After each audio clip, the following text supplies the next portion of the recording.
Turned out actually a lot of people liked the Boston Sound, surprise, surprise. And so he started selling them. Yeah, the Power Soak and then the Rockman.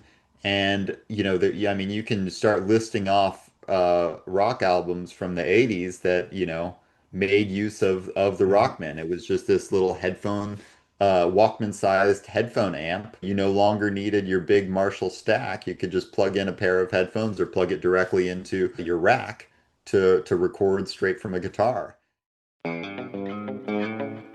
T-Bone is on the other side. T-Bone is on the other side. T-Bone, Prime Cuts, podcast on the other side. T-Bone, Prime Cuts. The talk space where musicians matter. Next up was the Rockman. I actually bought one of those in, I think it was 86 or 87. Oh, no way. I never had a Power Soak, but I did have a THG hot plate, which is the same type of thing. Now, the Rockman really took off, and this helped Tom financially while he wasn't getting those royalties. How successful was he with those? It took off. I mean, that was the thing is kind of that was also slowing Tom. You could say it was slowing Tom down and delivering the album, or you could say it's just was part of Tom's process, which was he liked to tinker and it was easier. That part of his brain worked better, but he had all these gadgets that he built starting in the mid 70s. And then it turned out actually a lot of people liked the Boston Sound, surprise, surprise. And so he started selling them. So it was, yeah, the Power Soak and then the Rockman.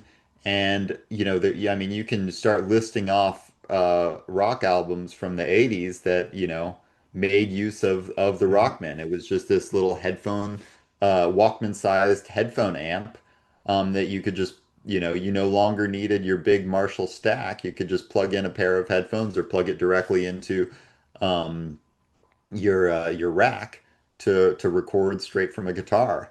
And yeah, I mean, and I mean the other thing about it was this is kind of the rise of like home, the home, uh, amateur players. So like people were able to afford their own electric guitars now, and so Exactly. people were, it wasn't just going to bands; it was going to enthusiasts.